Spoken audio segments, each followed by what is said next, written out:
Happy Valentine's month, everybody. I'm the Sliders Review, and I'm here today to share with you some of my favorite Valentine's Day episodes from TV shows or even movies. Um, Not everything is all lovey-dovey. Sometimes Valentine's Days deal with heartache and everything. So, some episodes will be romantic and lovey-dovey, while others will be very sad and heart-wrenching and stuff. But love is love. It doesn't always come with smiles and giggles and glee.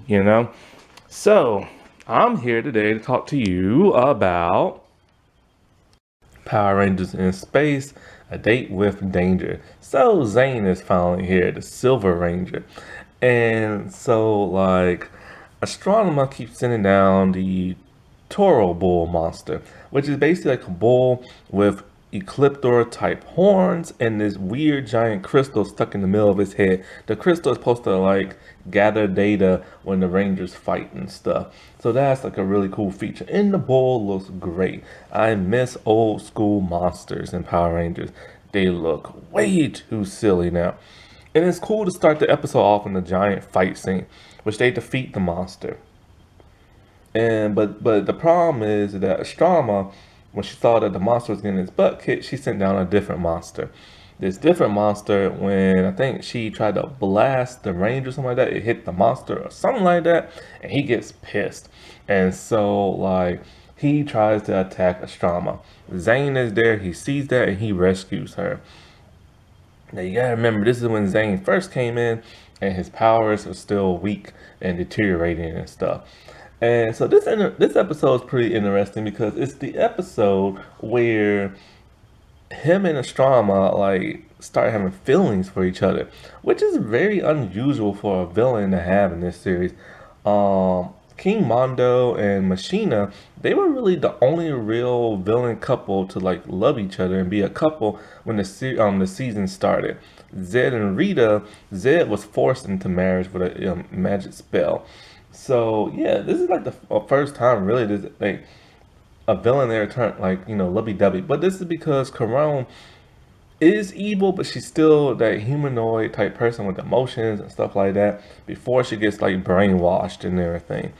And so, and Astronomer is one of my all-time favorite villains, because she has a great look to her.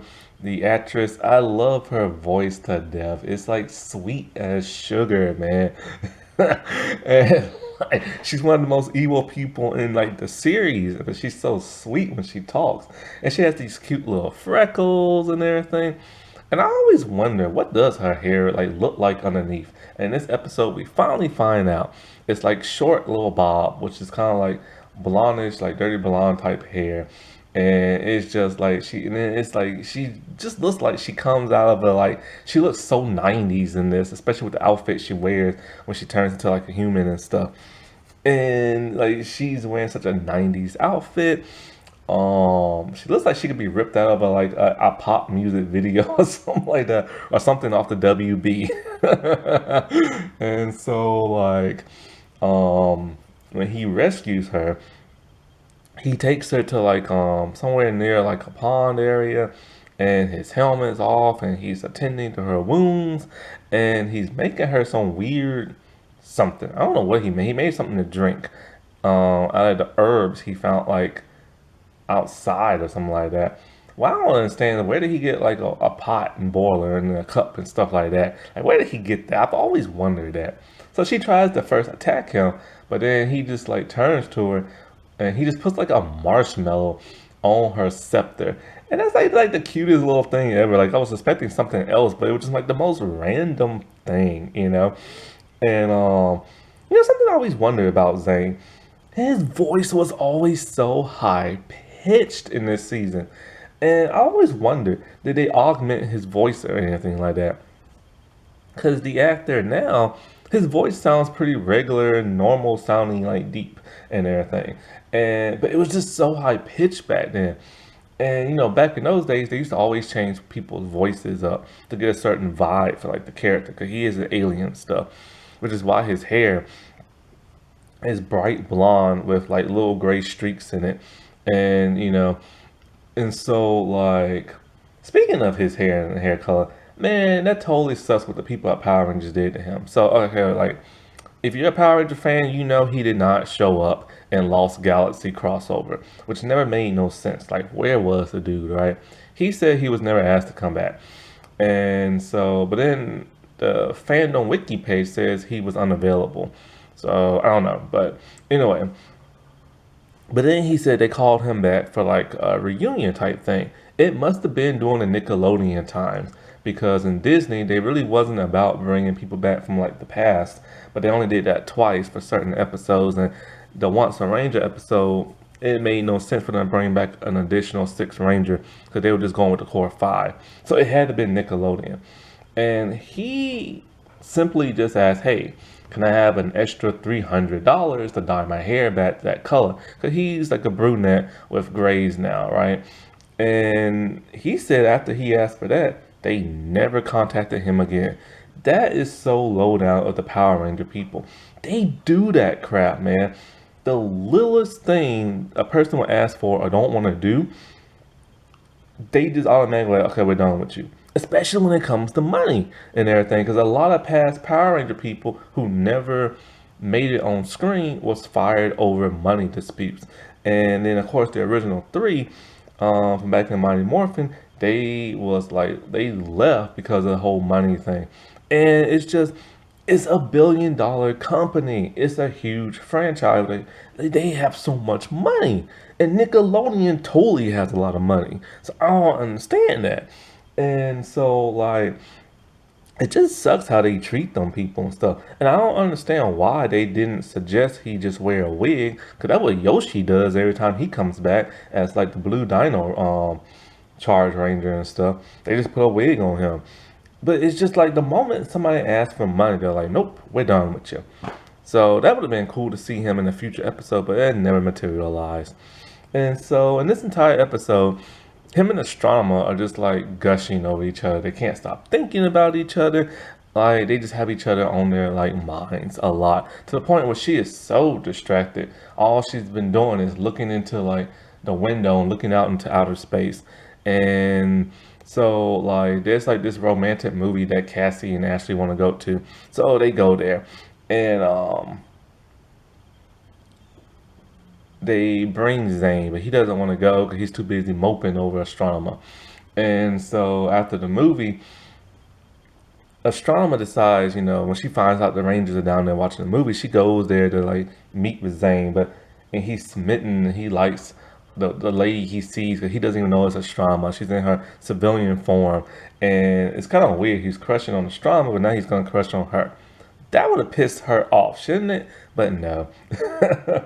So she leaves him a message for him to meet her at like 5 o'clock. They're gonna have like a dinner, a picnic type dinner, right? And man, she went all out. Like, who eats turkey and a giant watermelon for like a lunch dinner? Who? You will be so stuffed. But it's a turkey dinner. But Ecliptor has other plans. He sends down another Toro Bull, and it's way tougher than the first. And so the Rangers can barely defeat him, so they have to call on Zane. And, Zane's getting ready for his date, but then he leaves his morpher behind, and Alpha makes him go get it. So then he morphs, and then he takes care of the monster, whoops that dude's behind, knocks off the antlers and everything. This was a tough, six Ranger.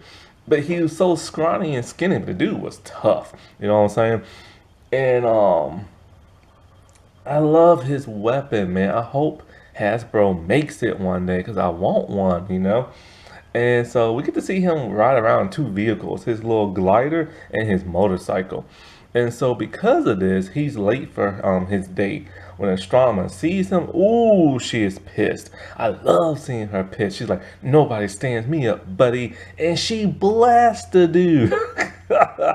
His face is singed and smoky and stuff. And then so he tells her straight up, well, you sent the monster down. But of course she didn't because Ecliptor sent it down. And so she's pissed by this and she's just like done with him.